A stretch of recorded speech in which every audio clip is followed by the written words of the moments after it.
आज का वचन। पहला पाठ तिमोथी के नाम संत पौलुस का पहला पत्र, अध्याय 3 पद संख्या 1 से 13। ये कथन सुनिश्चित है कि यदि कोई अध्यक्ष बनना चाहता है तो वह एक अच्छी बात की कामना करता है।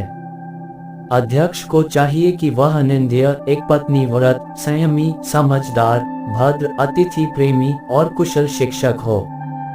वह मद्यसेवी या क्रोधी नहीं बल्कि सहनशील हो। वह झगड़ालू या लोभी न हो। वह अपने घर का अच्छा प्रबंध करें और गंभीरता पूर्वक अपने बच्चों को अनुशासन में रखें। यदि कोई अपने घर का प्रबंध नहीं कर सकता तो वह ईश्वर की कलीसिया की देखभाल कैसे करेगा। वह नवदीक्षित नहीं हो जिससे वह घमंडी न बने और इस प्रकार शैतान का दंड उस पर न आ पड़े। ये भी आवश्यक है कि वह गैर ईसाइयों में नेक नाम हो। कहीं ऐसा न हो कि वह चर्चा का विषय बने और शैतान के फंदे में पड़ जाए। इसी तरह धर्म सेवक गंभीर तथा निष्कपट हो। वे न तो मद्यसेवी हो और न लोभी। वे निर्मल अंतःकरण से विश्वास के प्रति ईमानदार रहे। पहले उनकी भी परीक्षा ली जाए और अनिंद्य प्रमाणित हो जाने के बाद ही वे धर्म सेवकों का कार्य करें। उनकी पत्नियां चुगलखोर नहीं बल्कि गंभीर, संयमी और सब बातों में विश्वसनीय हो। धर्म सेवक एक पत्नी व्रत हो और अपने बच्चों तथा घर का अच्छा प्रबंध करने वाले हों। जो धर्म सेवक अपना सेवा कार्य अच्छी तरह पूरा करते हैं वे प्रतिष्ठा प्राप्त करते हैं और ईसा मसीह के विश्वास के विषय में प्रकट रूप से बोलने के अधिकारी हैं। यह प्रभु की वाणी है। सुसमाचार संत लूकस अध्याय 7 पद संख्या 11 से 17। इसके बाद ईसा नाइन नगर गए।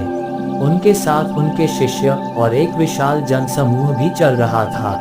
जब वे नगर के फाटक के निकट पहुंचे तो लोग एक मुर्दे को बाहर ले जा रहे थे।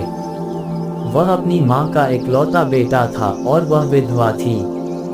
नगर के बहुत से लोग उसके साथ थे। मां को देखकर प्रभु को उस पर तरस हो आया और उन्होंने उससे कहा, मत रो। और पास आकर उन्होंने अर्दी का स्पर्श किया। इस पर धोने वाले रुक गए। ईसा ने कहा, युवक, मैं तुमसे कहता हूँ, उठो। मुर्दा उठ बैठा और बोलने लगा। ईसा ने उसको उसकी मां को सौंप दिया। सब लोग विस्मित हो गए और यह कहते हुए ईश्वर की महिमा करते रहे, हमारे बीच महान नबी उत्पन्न हुए हैं और ईश्वर ने अपनी प्रजा की सुध ली है। ईसा के विषय में ये बात सारी यहूदिया और आसपास के समस्त प्रदेश में फैल गई। यह प्रभु का पवित्र सुसमाचार है। आमीन। आज का चिंतन।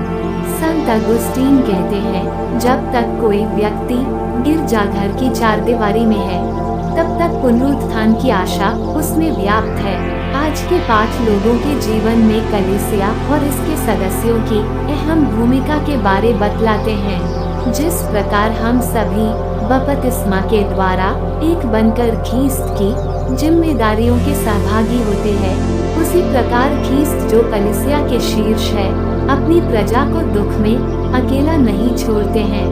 आज के सुसमाचार में बड़े ही रोमांचक रूप से यीशु विधवा के बेटे को पुनर्जीवित करते हैं, जो शहर के अंदर ही घटता है, अर्थात शव शहर के बाहर नहीं जा पाता है और यीशु उसे जीवित कर विधवा को सौंप देते हैं।